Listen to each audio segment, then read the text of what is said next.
So have you ever been playing along with a song or a friend, and everything's going good, you're in your scale, the chords are all working good, and then suddenly someone plays a chord that doesn't fit in your scale and you actually sound bad? And then it's back to normal, and then suddenly another one and you're outside the scale? So for most players, including me, this is what took me the longest amount of time, and I would like look at my cycle of fifths and I would see here, okay, I can get all those chords, but then what happens when that G major comes that's outside, or a B major? So this is what was so hard, because it's like, do I have to memorize this for every song and like do the alphabet soup, and then like it's way too hard. And now there's one of the hardest things for me was getting my head around the difference between relative modes and parallel modes. And that's what this is going to be about. And you're going to see how extremely powerful the parallel modes are compared to the relative ones, and what it all means and how to use it to play over top your favorite songs. Let's go.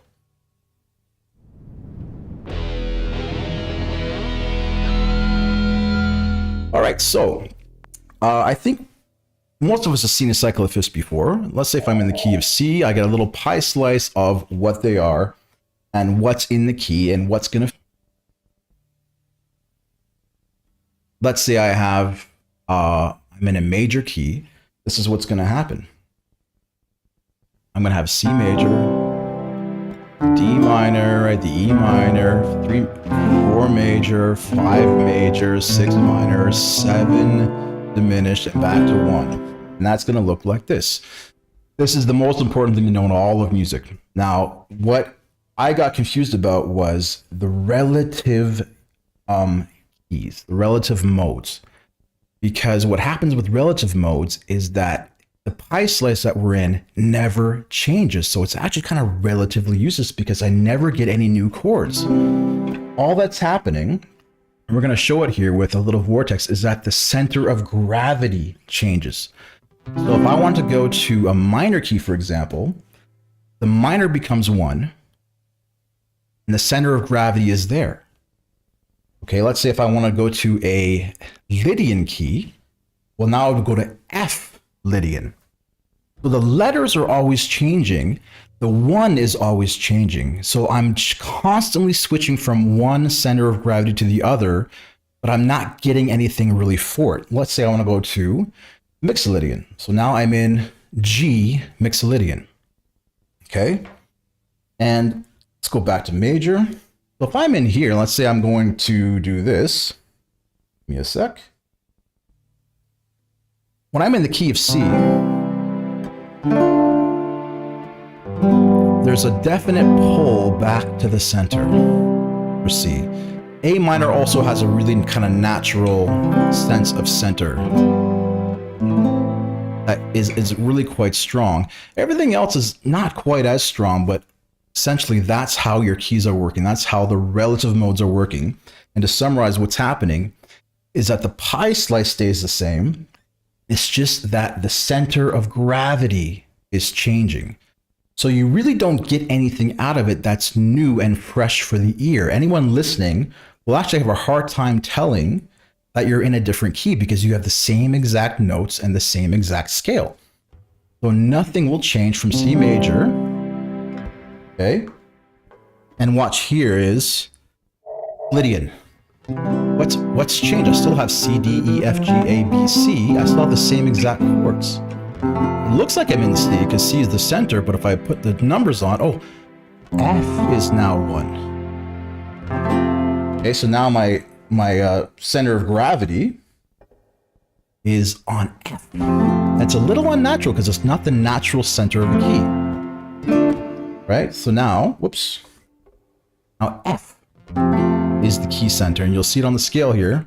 F is 1. So I actually found that really overly complicated because I didn't get anything new, and I wasn't able to play over outside chords still. I still was locked into that pie slice. That's what relative modes are. Okay? Relative modes, the pie slice stays the same, and the vortex moves around. All right, now, parallel modes is where or sorry, the center of gravity stays the same, locked on C the entire time, and the pi slice gets to move. Now I'm in C Lydian, and C is still 1, but I suddenly have access to chords I didn't have access to before. I look at my my scale here. Whoop. Suddenly the D major fits in. Now 1, 2, 3, sharp 4, 5. Suddenly, if I'm playing along with someone, they play a D major chord, I can now play it because I'm using the right mode. I'm using a parallel mode, C Lydian, not F Lydian, C Lydian. Okay, so that was, now if I go back to C major, how if I want to play C Mixolydian? Now I have to put Mixolydian on the C. All right. And that gives me access to the left side, a B flat, G minor, and the E flat diminished. Didn't have that before. Whoop. Well, there's a major, C major. If I sharp the 4, I go up a floor. Access to some new chords that fit now in the scale. Back to major, normal chords. I went to C Mixolydian. If I flat the 7, now 1, 2, 3, 4, 5, 6, flat 7, right? Now this is where I get a B flat major or a G minor. But C is still 1.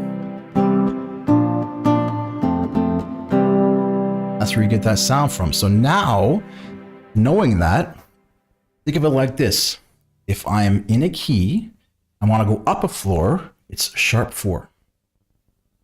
And that will take me up the key, and I get access to 2 major, 7 minor, sharp 4 half diminished. I'm back down to normal. Oops, I should have done this. If I went here, I should be putting the vortex there, right? Now, if I go back to normal, if I want to go down a floor, I have to flat the 7. Okay, flatting the 7 gives me Mixolydian. Whoops. And now, 1, 2, 3, 4, 5, 6, flat 7. Suddenly I have access to the B flat, flat 7, the 5 minor, and the 3 half diminished.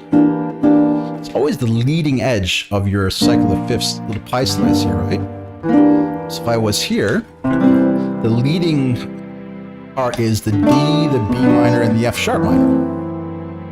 Back to major. That makes sense?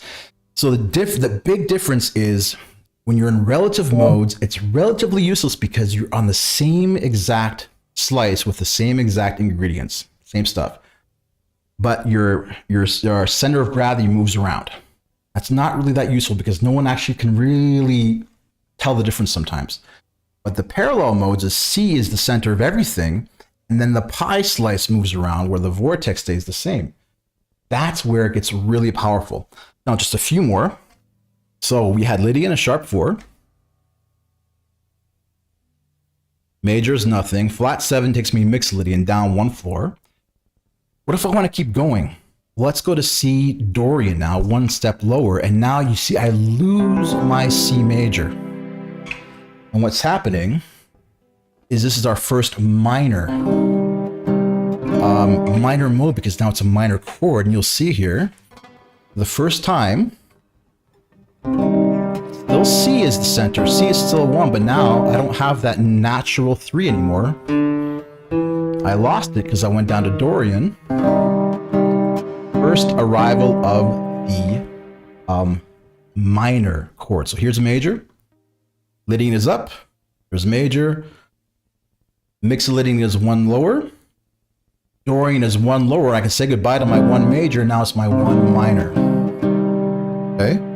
1, 2, flat 3, and flat 7. So very, very cool mode. So you get a minor 1 and a major 4. Beautiful. If I want to go 1 more slice down, I've got to flat the 6. Let's take a look. 1, 2, flat 3, 4, 5, flat 6 takes me to the minor key. Now this is more natural. This is where C is the center of the key. My 4 is minor, way sadder, flat 6. So I get some beautiful chords there.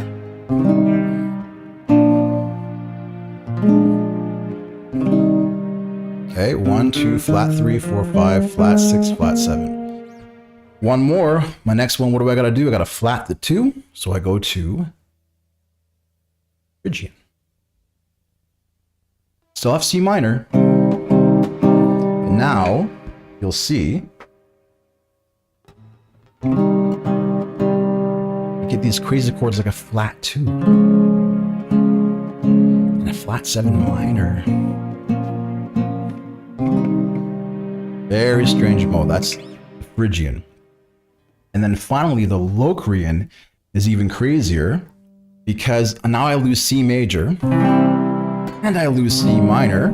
Because if I go one lower, C minor is going bye-bye, right? And the only C I'm going to have left is going to be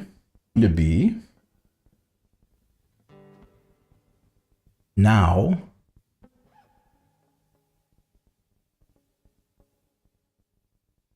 there we go. Now it's going to be on the 1 diminished. See that? So now I don't even have a stable chord anymore to call home. I've got a broken home, right? So this is why it's really hard to write in this key, because it's a very unstable one. You got all kinds of weird chords, but now you see I have a flat 7, right? I had the flat 3. I have a flat 6, I have a flat 2, and I have a flat 5. It's so many modifications, and it actually makes it a very, very difficult scale to use. So you don't see this one very often. So just as a review, here we go. Major is normal, okay? Sharp 4 is your Lydian, come back to normal. Flat the 7, you got your Mixolydian, right? Let's actually look at the fretboard too. So normal.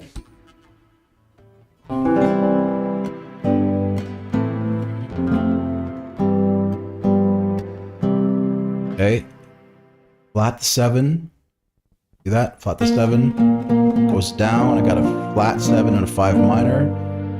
Down again to Dorian, flat the 3, now I'm in C, right, C minor. Down one more, I got the actual key of C minor, C is the center. Down one more, C Phrygian, get a flat 2. And finally down once more is C Locrian, which is a really strange place to be because we lose all our major and minor Cs, and it's a very unstable place. So let's put this into practice right now. I'm going to rip through it really quick on the fretboard, and what we're going to do, let's go back to C major. We are going to go here, zoom in on one little spot, and now we're going to see how to use it up here on the fretboard, and we'll go through it really quick. Let's say I'm playing C major, I'm good. Now suddenly that D major chord happens. What I have to do, sharp the 4, so take a look at this 4, sharp 4. This sharp 4 will go there, so C Lydian.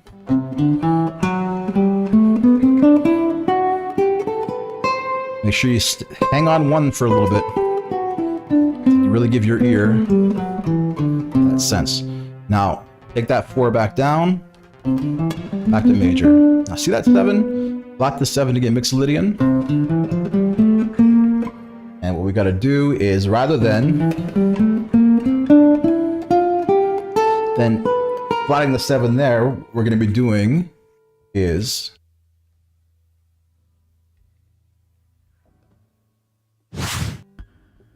Alright, so what we're going to see when we go to Mixolydian is, let's go back to major. We got 1, 2, 3, 4, 5, 6, 7. This 7's going to go there, and this 7's actually going to come down right above the 6 here. So we got Mixolydian. Flat 7, that's where the B flat comes from, or the G minor. We didn't have that before because we had 7 natural, right? We had a G major. So 1, 2, 3, 4, 5, 6, flat 7. So now I got a flat 3 to go down to Dorian.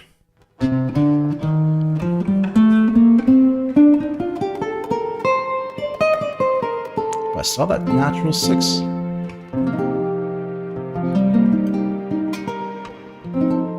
Beautiful sound. But now I'm going to lose, as soon as I go to minor, I'm going to lose that 6. It's going to get flatted, and I get...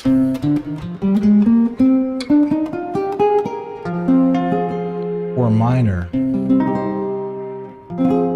Now take a look at this 2. Go down to Phrygian.